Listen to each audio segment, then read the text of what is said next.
नमस्कार, मैं हूं रत्ना और आप देख रहे हैं सी न्यूज भारत। वक्त हो चुका है गुजरात बुलेटिन का। इस बुलेटिन में बात होगी अहमदाबाद की, जहां साइबर क्राइम ने अश्लील वीडियो वायरल होने के मामले में नया खुलासा किया और दिखाएंगे अहमदाबाद में कैसे एक और हत्या का मामला सामने आया। खबर अहमदाबाद से, जहां साइबर क्राइम ने अश्लील वीडियो वायरल होने के मामले में नया खुलासा किया है। एक अस्पताल में अज्ञात महिला मरीजों को अस्पताल की नर्सों द्वारा इंजेक्शन दिए जाने का वीडियो यूट्यूब चैनल और टेलीग्राम आईडी पर वायरल कर महिलाओं की निजता का हनन करने वाले आरोपी को अज्ञात व्यक्तियों ने पकड़ लिया। आरोपियों को अदालत में पेश किया गया और 15 दिन की रिमांड मांगी गई, लेकिन अदालत ने आरोपियों की 7 दिन की रिमांड मंजूर की। खुलासा हुआ है कि मेगा डोमोस ग्रुप द्वारा एक नहीं बल्कि 22 यूट्यूब चैनल बनाए गए हैं। पुलिस जांच में पता चला है कि आरोपी अस्पताल के लेबर रूम, इंजेक्शन और मेडिकल जांच की वीडियो के साथ साथ bus stand, marriage hall, parlour और गंगा नदी में नहाने के दौरान जासूसी कैमरों से बनाए गए वीडियो बेच रहे थे। वीडियो वायरल मामले 3 आरोपीની ધરપકડ કરવામાં આવી હતી। 7 દિવસના રિમાન્ડ કોર્ટે આપ્યા છે। હાલ ઉતારમાં કયા એવા નવા ખુલાસા થયા છે અને સાથે જ કેટલા એવા વિડીયો તેની પાસેથી મળી આવ્યા છે અને હાલ તપાસમાં સામે આવ્યું? આ જે સાયબર ક્રાઇમ અમદાવાદમાં જે એફઆઈઆર નોંધાઈ હતી એમાં ફર્સ્ટ ઓફ ઓલ અમે એક કલમનો ઉમેરો કર્યો હતો। એ કલમનો ઉમેરો કર્યા પછી 3 આરોપી મુખ્ય આમાં પકડાયા છે, જેમાં પ્રંજલ તેલી, જે પ્રજ રાજેન્દ્ર પાટેલ અને ચંદ્રપ્રકાશ ને આ 3 આરોપીને આપણે ધરપકડ કરી છે। આ લોકોને તપાસ દરમિયાન જે આવે છે કે જે પ્રાંજલ તેલી છે એ મુખ્ય આરોપી છે। એ અને એના મિત્ર સાથે એ પોતે આ જે ગ્રુપ ચલાવતા હતા અને યુટ્યુબના ચેનલ ચલાવતો હતો।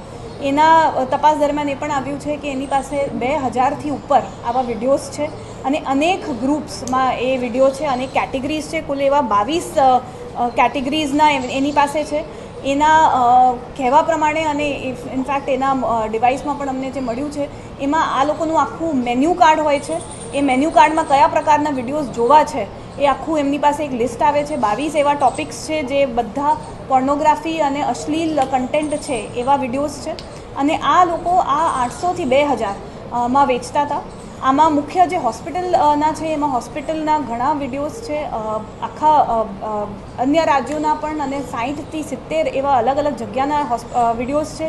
હોસ્પિટલ ઉપરાંત labour room, injection room, medical એક્ઝામિનેશનના વિડીયો છે, બસ સ્ટેન્ડના, મેરેજ હોલના, પાર્લરના, ગંગા રિવર સ્નાનના અને અનેક એવા પબ્લિક સ્પેસીસના પણ આ લોકો પાસે વિડીયો મળ્યા છે। આ લોકો આ 3 યુટ્યુબ ચેનલ પર મૂકતા હતા તથા મેઘા ડેમોસ કરીને જે ટેલિગ્રામ ચેનલ હતું એના પર આ વિડીયોઝ વેચાણ કરતા હતા અને આ વિડીયોઝની કિંમત 800થી 2000 રૂપિયાની આ લોકો એમાં વેચતા હતા। જે પ્રાંજલ તેલી છે એને છેલ્લે 7-8 મહિનામાં 8થી 9 લાખ રૂપિયા આનાથી કમાયા છે પોતે।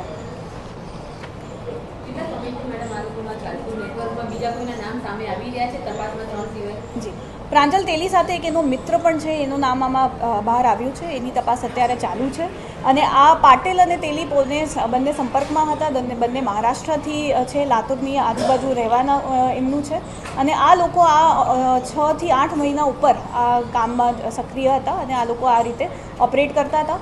જે ત્રીજો આરોપી છે જે ચંદ્રપ્રકાશ છે એ સીપી મોંડા કરીને યુટ્યુબ ચેનલ ચલાવતો હતો અને પ્રયાગરાજનો છે અને એ હાલમાં 1-2 મહિનાથી જ આમાં કાર્યરત હતો અને એને આજે સીપી મોંડા યુટ્યુબ ચેનલ છે એ પણ હમણાં જ ચાલુ કરી હતી અને એમાં વિડીયોઝ એને મૂક્યા છે। ખાસ કરીને એમાં ઉમેડાના વિડીયોના ફોટો પણ મૂકવા છે, એ કઈ કેમાં મૂકવા છે, કોના દ્વારા? આ જે ચંદ્રપ્રકાશ છે એને આ કુંભના વિડીયોઝ ફ્રી ઓફ કોસ્ટ યુટ્યુબના વિડીયો મેટ દ્વારા એને ઉપલબ્ધ કર્યા અને પછી એને આ એના પોતાના સીપી મોંડા યુટ્યુબ ચેનલ પર એને અપલોડ કર્યા છે। એને આ ફ્રી ઓફ કોસ્ટ યુટ્યુબથી જ આ વિડીયોઝ ડાઉનલોડ કરવામાં આવ્યા હતા એની સાથે। કયા સોર્સથી બાકીના જે બધા વિડીયો છે કયા સોર્સથી કઈ રીતે મેળવ્યા છે? આમાં 2 ટેલિગ્રામના આઈડી મળ્યા છે જેની અમે અત્યારે તપાસ કરી રહ્યા છે। એના દ્વારા આ લોકો આ વિડીયોઝ ખરીદતા હતા અને પછી પોતે પણ 2 ટાઈપના આ લોકોના ટેલિગ્રામના ગ્રુપ્સ હોય છે, જેમ કે ડેમોસ રેગ્યુલર અને ડેમોસ પ્રીમિયમ। જે રેગ્યુલર છે એમાં એ લોકો જનરલ આ વિડીયોઝ અને થોડાક જ વિડીયો શેર કરતા હતા, પણ પ્રીમિયમ જેનું વધારે પૈસાનું મેમ્બરશિપના વધારે પૈસા હતા એ પ્રીમિયમ ગ્રુપમાં જ્યારે એડ થતા હતા ત્યારે વધારે વિડીયોઝ અને બીજા અધર ક્વોલિટીના વિડીયોઝ પર આ લોકો અપલોડ કરતા હતા। તો આ લોકો આ પ્રકારે 2 ટાઈપના ટેલિગ્રામ ગ્રુપ ચાલુ રાખતા હતા। મેડમ આ લોકોએ કોઈ ટેકનોલોજીનો ઉપયોગ કર્યો, બધા વિડીયો ઓરિજિનલ હતા, કોઈ એવું ડિફેક્ટ હોય કે એઆઈથી કોઈને બ્લેકમેલ કરતા હોય એવું કંઈ ધ્યાને આવ્યું છે તપાસમાં?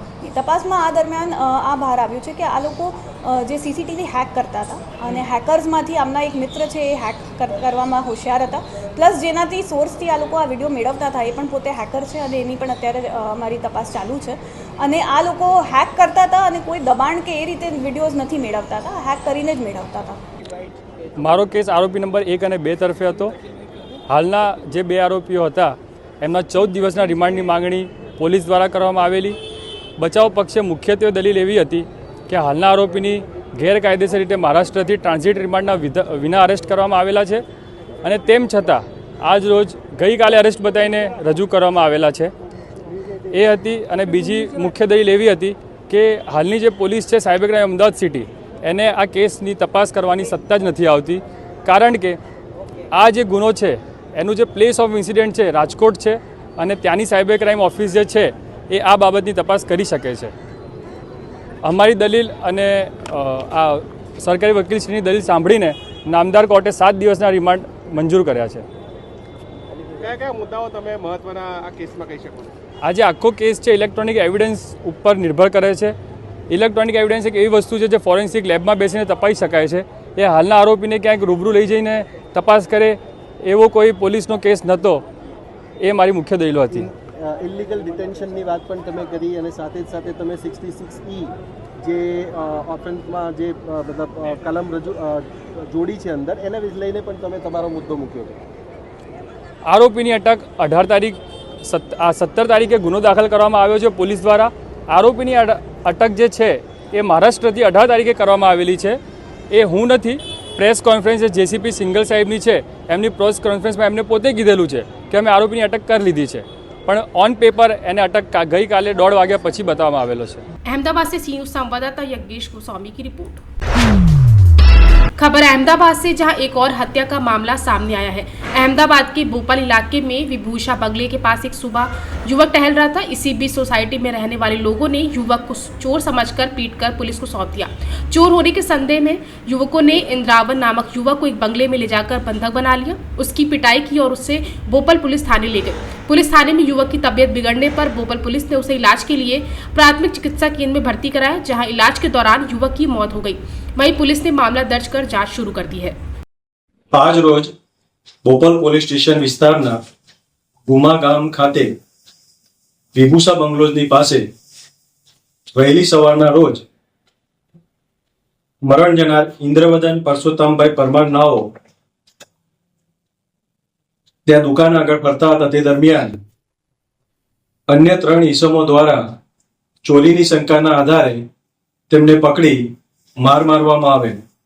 ત્યારબાદ ઇન્દ્રવદનભાઈને સવારે અંદાજિત 6 વાગ્યાની આસપાસ બોપલ પોલીસ સ્ટેશન ખાતે લાવવામાં આવેલ, જ્યાં તેમની તબિયત અચાનક બગડતા અત્રે પોલીસ સ્ટેશનેથી CHC સાણંદ ખાતે સારવાર ખાતું લઈ જવામાં આવેલ, જ્યાં સારવાર દરમિયાન ડોક્ટરશ્રીએ તેમને મરણ જાહેર કરવામાં આવેલ છે. આ બનાવ બાબતે થઈ પરિવારજનોને જાણ કરી તેમજ SDM સાહેબ દ્વારા વિડીયોગ્રાફી કરી ઇન્ક્વેસ્ટ પંચનામા કરવામાં આવેલ છે. તેમજ વધુ વિગતે ફોરેન્સિક પોસ્ટમોર્ટમ રિપોર્ટ કરાવવા બાબતે થઈ અને કાર્યવાહી ચાલુ છે. ઇન્દ્રવદનભાઈને માર મારનાર 3 ઈસમો તેમને રાઉન્ડ અપ કરી અને તેમની પૂછપરછ હાથ ધરવામાં આવેલ છે, તેમજ તેમના વિરુદ્ધ કાયદેસરની કાર્યવાહી હાથ ધરવામાં આવેલ છે. 3 વ્યક્તિઓ કોણ છે, નામ શું છે ને શું કામ એને માર મારવામાં આવ્યો? 3 વ્યક્તિ જે પોલીસ સ્ટેશન ખાતે જે લાવેલ છે તેમની ઓળખ કરવામાં આવેલ છે, જેમાં કેતન કુમાર પટેલ, કંદર કુમાર પટેલ તેમજ સુભાષ કુમાર પટેલ. આ 3 વ્યક્તિઓ દ્વારા અત્રે પોલીસ સ્ટેશન ખાતે લાવવામાં આવેલ, જેમની વધુ પૂછપરછ કરવામાં આવી રહી છે. માર્કશીટ શું કામ મારવામાં આવ્યો? પ્રાથમિક દ્રષ્ટિએ શું સામે આવ્યું? પ્રાથમિક દ્રષ્ટિએ કારણ એવું છે કે જે આરોપી છે તેમને લોખંડનો સરસામાનની દુકાન છે અને તેનું વેચાણ કરતા હોય છે. તેમનો મુખ્ય એ હતું કે આ જે મરણ જનાર ઇન્દ્રવદનભાઈ જે છે તે તેમની દુકાનમાંથી લોખંડની પાઇપ વગેરેની ચોરી કરતા હતા. તે શંકાના આધારે આ સમગ્ર બનાવ બનેલ છે. સર, અગાઉ આ જગ્યાએ જે માર મારવામાં આવી જગ્યાએ અગાઉ કોઈ ચોરીની ફરિયાદ કોઈ રજૂઆત હતી? આ અંગે વધુ તપાસ અત્યારે હાથ ધરવામાં આવે છે. જે 3 લોકોને નજરઅંદાજ જે ઓળખવામાં આવ્યા છે તે લોકો વિરુદ્ધ કઈ કલમો હેઠળ તો કઈ કાયદેસરની કાર્યવાહી એમના વિરુદ્ધ થઈ શકે છે? હાલ ફરિયાદ લેવાની પ્રક્રિયા ચાલુ છે અને વધુ વિગતો એકવાર ફરિયાદ લીધા બાદ આપને સમક્ષ રજૂ કરીશું. अहमदाबाद से सी न्यूज संवाददाता यज्ञेश गोस्वामी की रिपोर्ट। फिलहाल इस बुलेटिन में बस इतना ही। देश और दुनिया की तमाम बड़ी खबरों के लिए देखते रहिए सी न्यूज भारत।